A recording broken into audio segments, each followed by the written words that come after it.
Karen screaming across the street. If that truck isn't gone in 30 minutes, I'm calling a tow truck. Narrator. 30 minutes later. She had the county sheriff's personal vehicle impounded. By Friday, she lost her HOA presidency. By the following week, she was facing lawsuits. And that truck? It was the least of her problems. Let me explain how one parking spot destroyed the most feared woman in our neighborhood. Karen wasn't just on the HOA board. She was the HOA. She patrolled sidewalks like a mall cop with a clipboard, measured grass height with a ruler, once cited a neighbor because their Christmas wreath was too asymmetrical.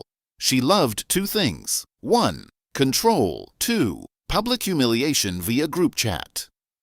The group chat was her throne room, and that Monday morning she found her next victim.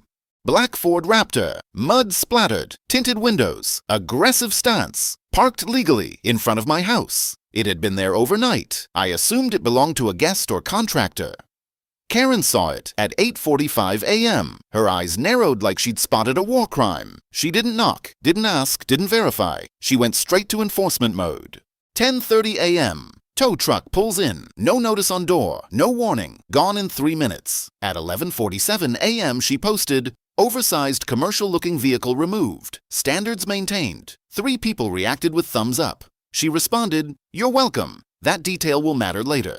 2:15 p.m. Diesel engine pulls up. Sheriff steps out. Sleeves rolled. Calm. Focused. He doesn't yell. That's worse. He stares at the empty curb, then asks me, "Where's my truck?" Time freezes, because that's when I realize that was his, and Karen had no idea what she'd just done.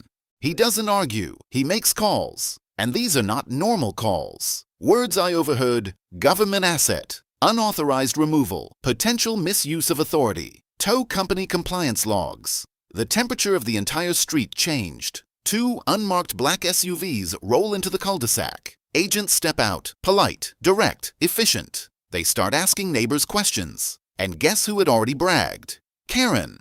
She told Mrs. Delgado, "If I don't like how it looks, it's gone."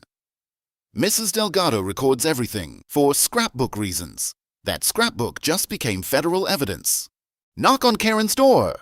She answers smug. "Yes, I ordered it removed. It was inappropriate." Agent. "Ma'am, that vehicle belongs to the county sheriff." Pause. Her face shifts. "But how was I supposed to know that?" Agent presses play. Her voice echoes. "If I don't like it, it goes." Silence.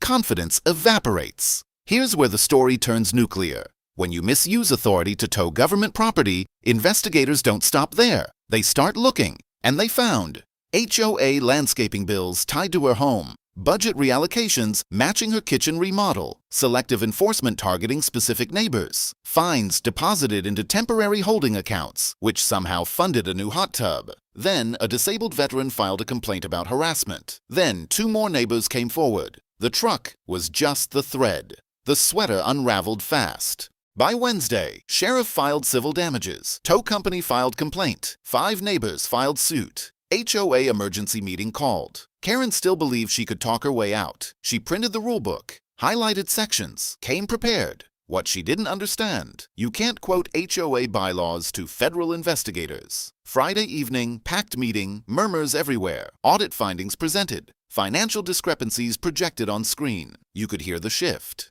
The same neighbors who once feared her started speaking up. Vote called. Unanimous. Removed as president. Removed from board. Banned from serving again. Her authority dissolved in under 90 seconds. Now, she doesn't patrol, doesn't post, doesn't measure lawns. Her curtains stay closed. Tow trucks drive by, and she flinches. The sheriff parks wherever he wants, sometimes in front of her house. No one complains. Here's the thing about small power: it feels big until it meets real authority. Karen believed a clipboard gave her control. She thought being feared meant being respected, but the moment she targeted the wrong person, her empire collapsed. And all because of a truck. So if you live in an HOA and someone's acting untouchable, just remember, sometimes karma doesn't knock, it tows.